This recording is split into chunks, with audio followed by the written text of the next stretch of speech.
Commander Alex Hayes stood at the viewport of the lunar orbital station, gazing at the endless starfield. 3 years on this assignment had dulled the majesty of space, but something about tonight felt different. The comm panel beside him beeped insistently. "Commander, we're picking up an anomalous signal from the dark side," said Officer Riley through the speaker. "It started about 10 minutes ago. Nothing like it in our records." Hayes frowned. "Natural phenomenon." "Negative, sir. It's structured, almost like a code." Hayes made his way to the monitoring station, where Riley sat before a display showing oscillating waves. "Have you informed Earth Command?" "Not yet. Wanted your authorization first." "Send it through, but classify it Level 3. And prepare a shuttle. I want to check this out personally." 20 hours later, Hayes led a small team across the lunar surface. The signal had grown stronger as they approached its source. Their headlamps cut through the darkness, illuminating a landscape that hadn't changed in millions of years, except for what lay before them. "My God," whispered Officer Riley. A section of the lunar surface had shifted, revealing geometric patterns that couldn't possibly be natural. The dark material absorbed their light rather than reflecting it. "Get me Earth Command," Hayes ordered. "We need specialists out here immediately." Within 48 hours, a specialized team arrived from Earth. Dr. Lisa Jordan, the leading xenorchaeologist, studied the structure with barely contained excitement. Captain John Mercer headed security, his hand never far from his weapon. Engineer Sam Powell brought equipment designed to penetrate the unknown material. "It's definitely artificial," Jordan said, running her hand over the surface. "And ancient. The dust patterns suggest it's been here for thousands of years, maybe tens of thousands." Powell's scanners revealed a vast complex beneath the lunar surface. "There's a chamber about 30 meters down, and something inside is emitting energy." It took 3 days to create a safe entry point. The team descended into darkness, their lights revealing a cavernous space filled with technology unlike anything human hands had created. At its center stood a translucent cylinder filled with swirling mist. "It's some kind of suspension chamber," Jordan whispered, approaching cautiously. Inside, barely visible through the mist, was a humanoid figure. "Is it alive?" Hayes asked. Jordan checked her readings. "There are energy patterns consistent with biological processes, but extremely slowed. If this is a life form, it's in deep hibernation." Powell examined the control panel beside the chamber. "These symbols, they're similar to some ancient Earth languages, but not quite." Without warning, the chamber began to pulse with light. The mist inside swirled more rapidly. "Everyone back," Mercer ordered, raising his weapon. The front of the cylinder dissolved, and the mist spilled out across the floor. The figure inside remained motionless for several seconds before suddenly gasping, eyes flying open. He appeared human, a man of indeterminate age with features that somehow seemed both ancient and youthful. He stumbled forward, catching himself against the edge of the chamber. "Who are you?" Hayes demanded. The man looked up, his eyes focusing slowly. When he spoke, his voice was rough with disuse, but the words were clear English. "My name is Daniel. I was appointed guardian of Earth before your civilizations rose." He looked around, taking in their equipment and uniforms. "How long have I slept?" "We don't know who put you here," Jordan said carefully. A faint smile crossed Daniel's face. "I placed myself here, Doctor. Approximately 10,000 years ago, by your calendar." "Impossible," Mercer muttered. Daniel straightened, strength returning visibly. "I left Earth when humanity was young. I see you've grown." His expression darkened. "My awakening was programmed for one circumstance only, when Earth faces a threat beyond its capacity to survive." He looked directly at Hayes. "Something is coming, Commander. Something your people aren't prepared for." Daniel sat in the sterile conference room aboard the lunar base, his fingers tracing patterns on the metal table. 3 days had passed since his awakening, and the humans watched him constantly. Their cameras blinked in every corner. Their weapons remained within reach. "You don't trust me," he said as Dr. Lisa Jordan entered with a tablet. "That's wise." Lisa placed a bottle of water before him. "You claim to be thousands of years old, yet you speak modern English and understand our technology. You can see why we're cautious." Daniel took a slow drink. "I've been asleep, not dead. My systems monitored your world, updated my knowledge. Languages evolve, but minds change little." Lisa activated her tablet. "Tell me about why you left Earth." Daniel's eyes clouded with memory. "I walked among your ancestors when they first created fire. I guided them through ice ages and catastrophes." He looked down at his hands. "But guardians must not interfere too much. Humanity needed to find its own path. And now you're back because of some threat. The Nexeri. They consume worlds." Daniel's voice hardened. "I fought them before. They're returning." Through the window, Earth hung like a blue jewel against the blackness. Daniel stared at it longingly. In a secure conference room elsewhere on the base, Commander Hayes faced a wall of skeptical faces on the video screens. "The Joint Chiefs aren't convinced," General Wilson said. "This being could be manipulating us." "His knowledge of Earth's ancient history is extensive," Hayes argued, "and the technology in that chamber is beyond anything we've developed." "That doesn't mean his warnings are genuine," Admiral Patel countered. "For all we know, he could be the threat." Hayes leaned forward. "Ma'am, I've spent days with him. He could have harmed us at any point. Whatever he is, I believe he's telling the truth about wanting to protect Earth." Meanwhile, Engineer Sam Powell led Daniel through the base's command center. Daniel moved with unnatural grace, examining the technology with curious eyes. "Your computing systems are primitive but clever," Daniel observed. Sam laughed nervously. "They seemed cutting edge last week." Daniel placed his hand on a console. The screens around them flickered, data scrolling faster than human eyes could track. "There. I've updated your deep space monitoring capabilities." Sam jumped back. "How did you?" "The same way I learned your language. Information is energy. Energy can be shaped." Alarms suddenly blared. Officers rushed to stations as screens showed anomalous readings from the outer solar system. That evening, Lisa found Daniel alone in his quarters, eyes closed in meditation. A faint blue light pulsed beneath his skin. "What are you doing?" she asked. "Remembering," he replied without opening his eyes. 10,000 years of Earth's history, your wars, your achievements, your failures. And what do you think of us now?" Daniel's eyes opened. "You've surpassed my hopes in some ways, fallen short in others." He stood with fluid grace. "But that's not important now. The Nexeri signature detected today confirms they're approaching. How long do we have?" "Months, perhaps." They moved methodically. Daniel's expression softened slightly. "I don't expect you to trust me, Lisa. But understand this. I left Earth because I cared too much for humanity. I feared my attachment would cloud my judgment." Lisa studied his ancient eyes. "And has it?" Before Daniel could answer, Commander Hayes burst in. "We've received a transmission from Deep Space Outpost 9. They've spotted something massive approaching the solar system. Multiple objects, moving in formation." Daniel's face grew grave. "They've arrived sooner than I expected. We need to prepare your people for war." The United Nations Security Council chamber buzzed with tension. Representatives from every nation leaned toward their microphones, faces tight with worry. On the main screen, Commander Hayes stood beside Daniel, transmitting live from the lunar base. "The approaching fleet consists of at least 30 large vessels," Hayes explained.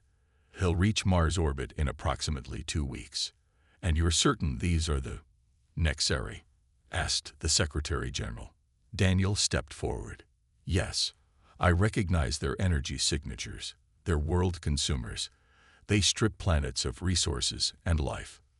"We need to establish communication," suggested the Chinese representative. "Perhaps peaceful resolution is possible." Daniel shook his head. The Nexari don't negotiate. They harvest. I fought them for centuries before I left Earth. With all due respect, the Russian delegate interrupted. We cannot base planetary defense on the word of one being who appeared from nowhere. The debate raged for hours. Finally, Earth's combined military forces were placed on highest alert. Defense systems around the planet activated. Civilian populations weren't told the full truth yet, only that an unknown space phenomenon required precautions. At Mars Colony 1, Dr. Ben Garcia aimed the largest communication array in human history toward the approaching fleet. Broadcasting on all frequencies, he reported to Earth Command. Standard greeting package includes mathematical sequences, basic language primers, and peaceful intentions. For 3 days, they transmitted. On the 4th day, they received a response, a simple pattern echoing their mathematical sequence. They're communicating, Garcia exclaimed. The excitement lasted exactly 7 minutes. The Nexari ships accelerated suddenly. The largest vessel fired a beam of concentrated energy directly at Mars Colony 1. The entire outpost and its 200 inhabitants were vaporized instantly. Earth watched in horror as the live feeds from Mars went dark. In the Lunar Command Center, Daniel's expression remained grim but unsurprised. Now do you understand? He asked softly. This is what they do.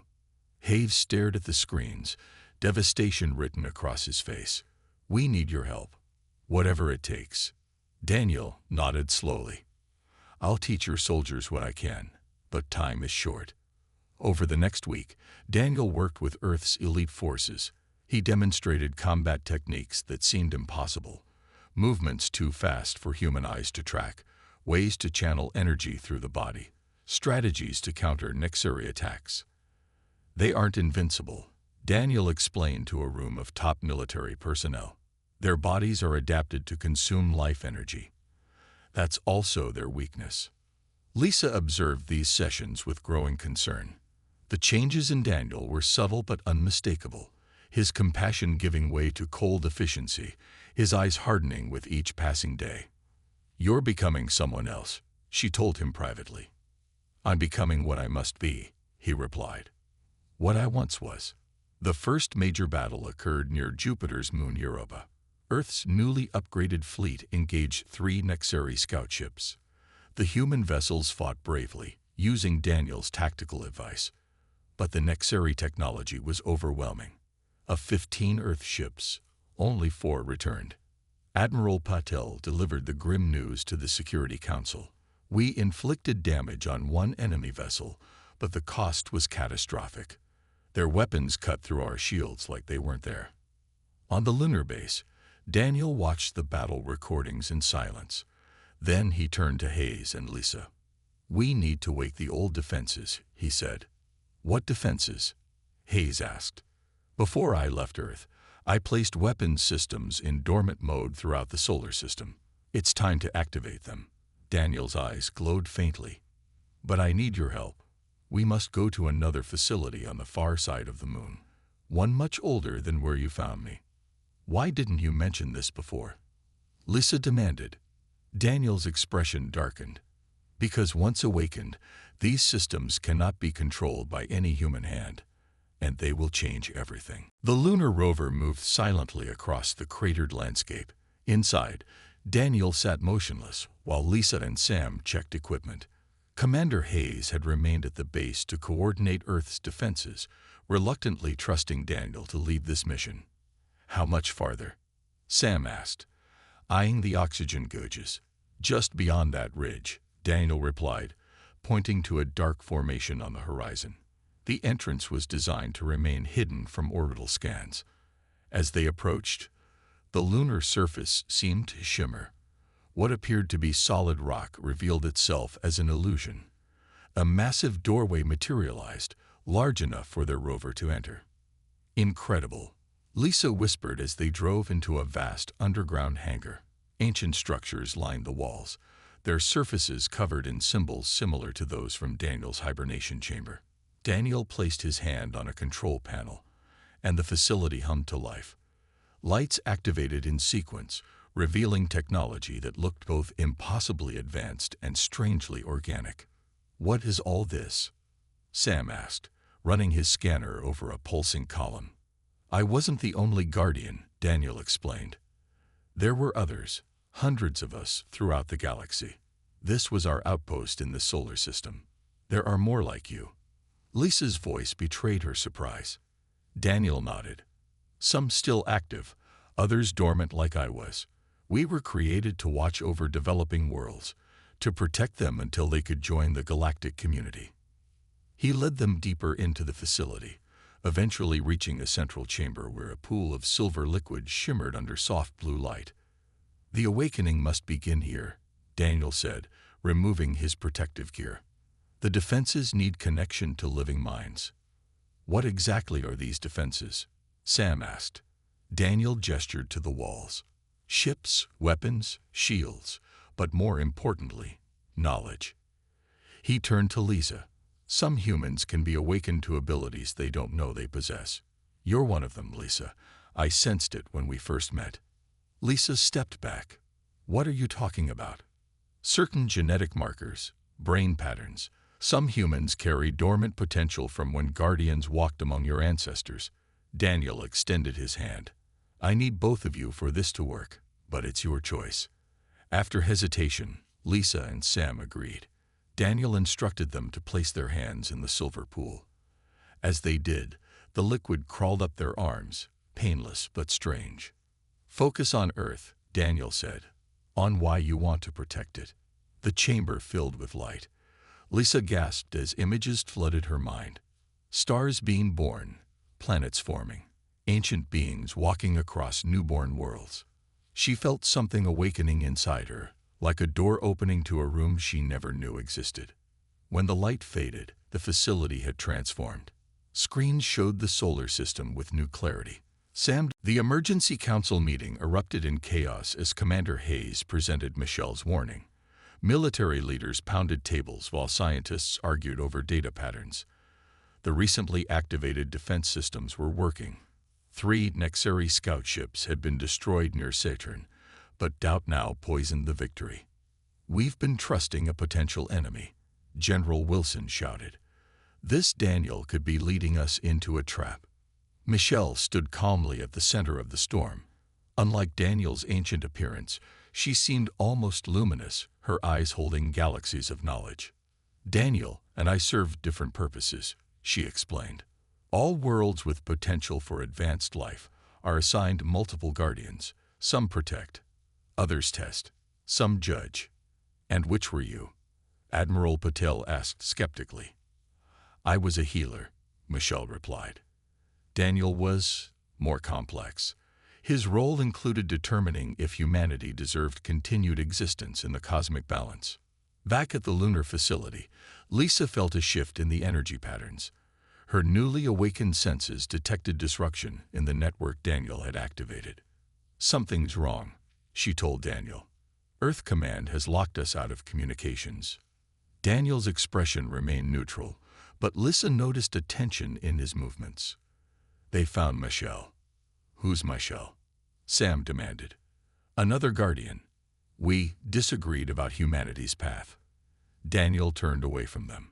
"She believes your species failed its test long ago." Lisa stepped closer to him. "And what do you believe?" Before Daniel could answer, the facility shook. Warning lights flashed as external sensors detected approaching vessels. "Earth ships," Sam reported from a console. "They're demanding we surrender." Daniel's eyes darkened. "We don't have time for this. The Nexeri main fleet will reach Mars orbit in hours."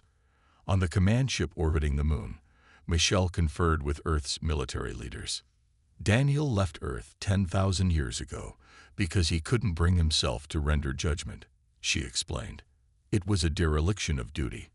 Now he's using you to force the Cosmic Council's hand." "Why would he do that?" Hayes asked.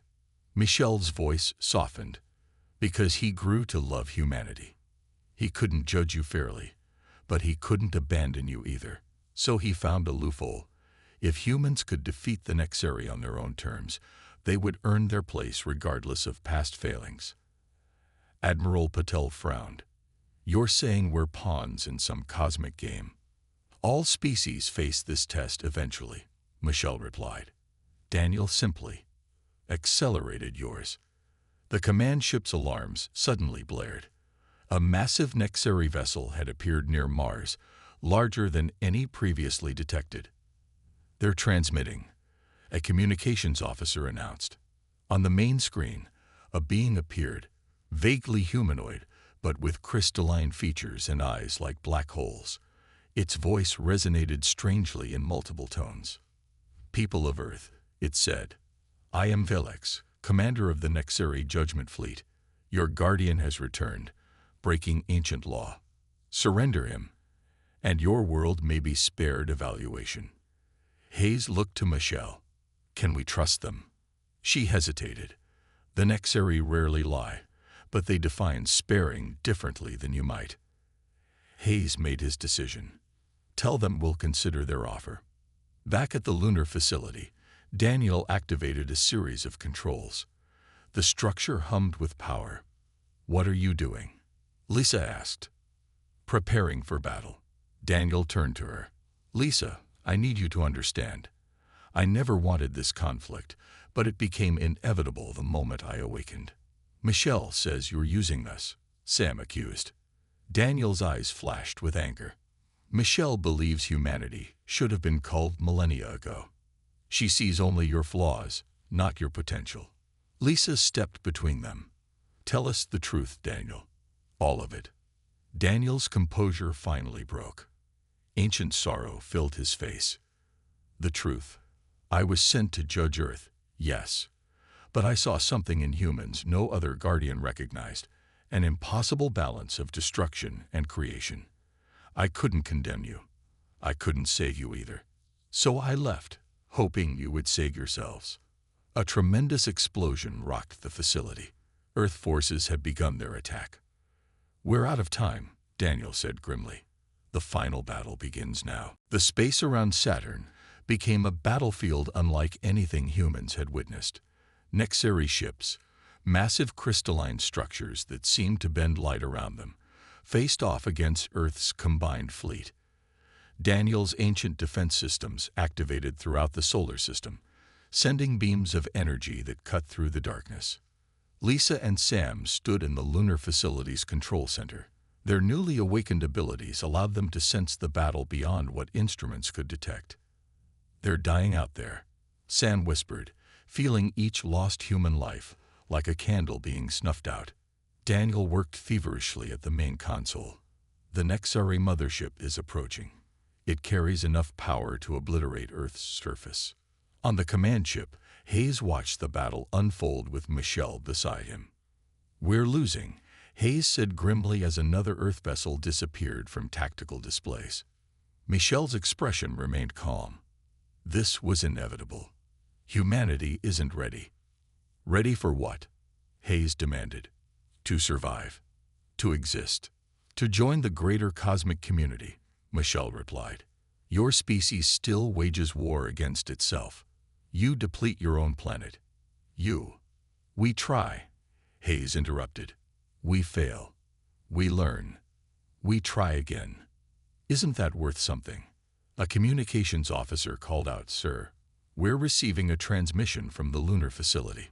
Lisa's face appeared on screen. Commander, Daniel has a plan, but Earth forces need to stop attacking us and focus everything on the Nexari mothership. Why should we trust him now? General Wilson demanded. Because I've seen the truth, Lisa replied. Her eyes glowed slightly, evidence of her awakening. I've accessed the Guardian records. Daniel never abandoned his duty. He evolved. He believed humanity deserved a different kind of test. Hayes made his decision.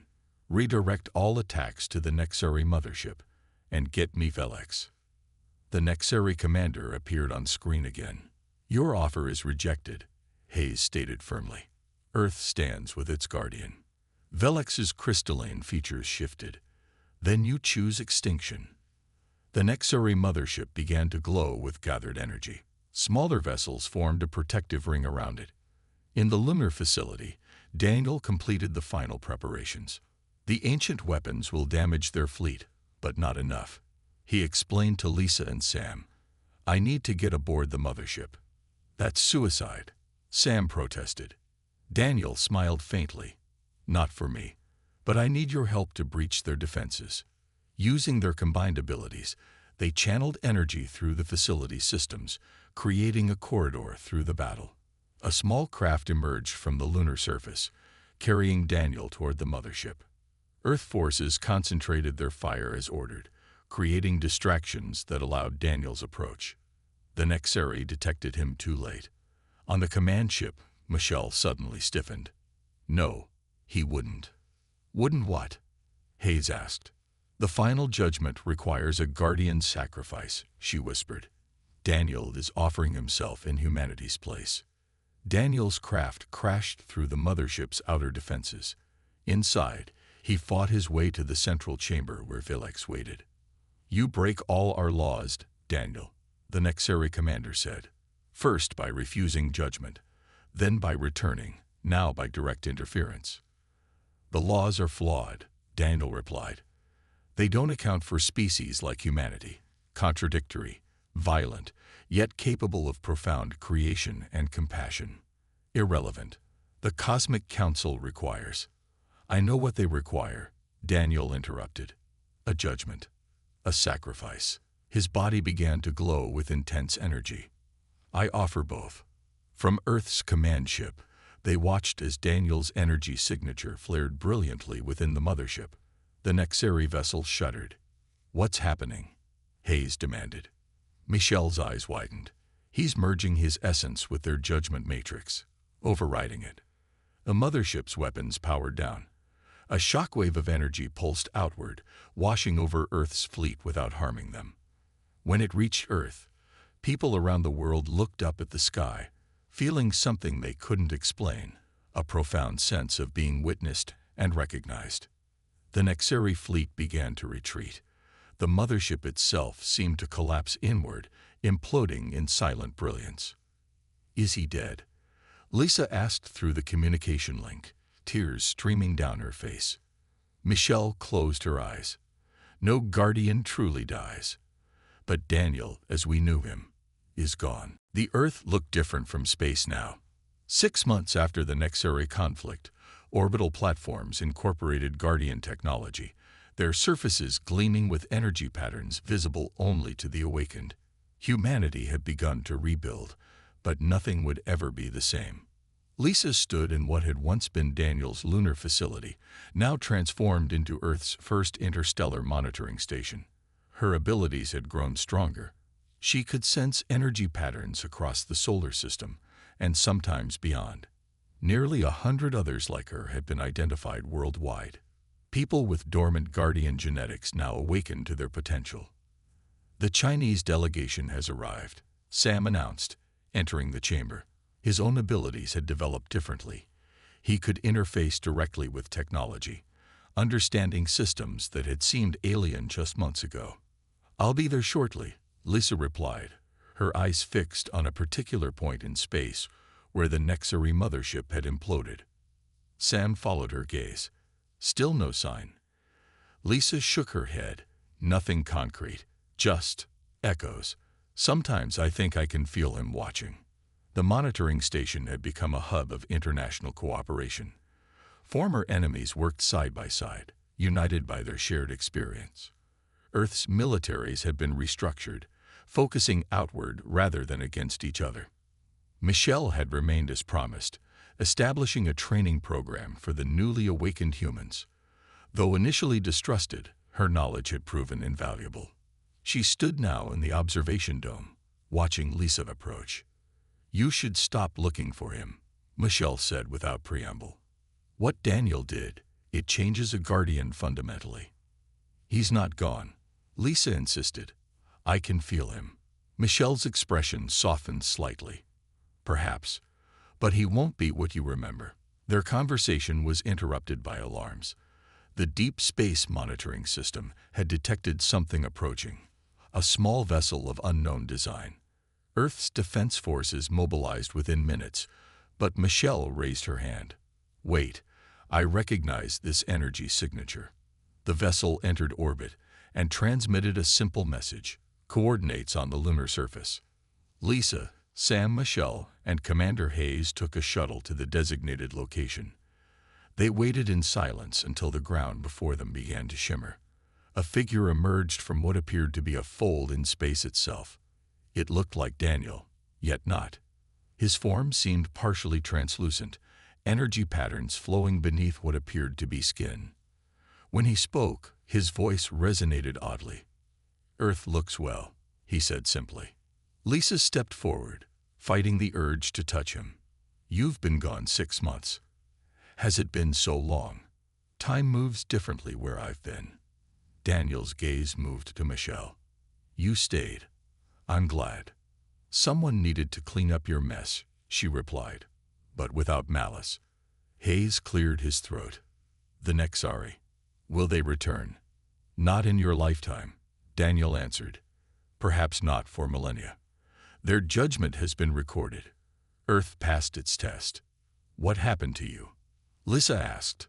Daniel looked down at his transformed body. "I merged with the judgment matrix, became something in between. Neither Guardian nor Nexari, but with aspects of both." "Can you stay?" Sam asked. A sad smile crossed Daniel's face. "No. My sacrifice opened Earth to the attention of greater cosmic powers. Some are curious. Some are concerned. I must prepare the way." "Prepare for what?" Hayes asked. "Humanity's next step. You're recognized now. A species of potential. With that comes opportunity and danger." Daniel turned to Lisa. "You and the others like you will be Earth's new guardians. Michelle will guide you, but the choices must be your own." Daniel extended his hand, and a small crystalline object appeared floating above his palm. "This contains coordinates to other Guardian outposts and knowledge you'll need for what's coming." Lisa accepted the crystal. As her fingers brushed Daniel's, she gasped. For a moment, she saw through his eyes. Vast cosmic networks, ancient civilizations, threats and wonders beyond human comprehension. "You won't be alone," Daniel promised. "I'll return when I can." He began to fade, his form becoming transparent. "Look to the shadows between stars. That's where I'll be watching." As Daniel vanished, Michelle placed a hand on Lisa's shoulder. "And so it begins, Earth's next chapter." On the horizon, Earth hung in the blackness, beautiful and fragile, yet stronger than it had ever been. Around the world, the awakened humans looked toward the stars with new understanding. They were no longer just inhabitants of Earth, but citizens of a vast, complex universe. And somewhere in the shadows between stars, their forgotten guardian continued his watch, no longer bound by ancient laws, but by something more powerful, his choice to believe in humanity's potential. 5 years passed since Daniel's transformation and departure. Earth had changed dramatically under the guidance of the awakened humans and Michelle's tutelage. Cities gleamed with partially organic architecture influenced by Guardian designs. Orbital habitats housed thousands working on deep space projects. Mars terraforming had begun, accelerated by ancient knowledge. Lisa stood on the observation deck of Sentinel Station, the massive orbital platform that served as Earth's primary defense and research facility. Her position as director of Guardian operations made her one of the most influential people on the planet, though few understood the true nature of her work. The diplomatic vessel from the Arcturus Coalition is requesting docking clearance. Sam's voice came through her neural interface. Like all awakened humans, direct technological communion had become second nature. "Grant permission," Lisa replied, "and notify Michelle." Earth had made contact with 3 alien civilizations since the Nexari conflict. The encounters had been peaceful but cautious. Today's meeting with the Arcturus representatives would be the first formal alliance discussion. Michelle entered the observation deck, her ageless face showing rare concern. "Something's wrong with the stellar gates." Stellar gates, transportation technology recovered from Guardian outposts throughout the solar system. had revolutionized space travel. Earth vessels could now reach distant star systems in days rather than centuries. What kind of wrong? Lisa asked. Energy fluctuations, patterns I'd never seen before. Michelle's eyes narrowed. And there's something else. A message embedded in the gate network, encoded in Guardian protocols. Lisa felt her pulse quicken. From Daniel. Perhaps. It translates roughly as "Prepare the Shadow Protocol." Before Lisa could respond, alarms blared throughout the station. Sam rushed in, his face pale. "We're detecting massive energy signatures at the edge of the system," he reported. "Not Nexari. Something else. Bigger." On the main display, dozens of objects appeared, moving with impossible speed. Unlike the crystalline Nexari ships, these were dark, absorbing light rather than reflecting it. "The Void Collective," Michelle whispered, genuine fear in her voice. "They shouldn't be here." "Not yet." "What's the Void Collective?" Commander Ryan, Hayes' successor, demanded. "What the Nexari fear," Michelle answered. "They consume entire civilizations, not just worlds.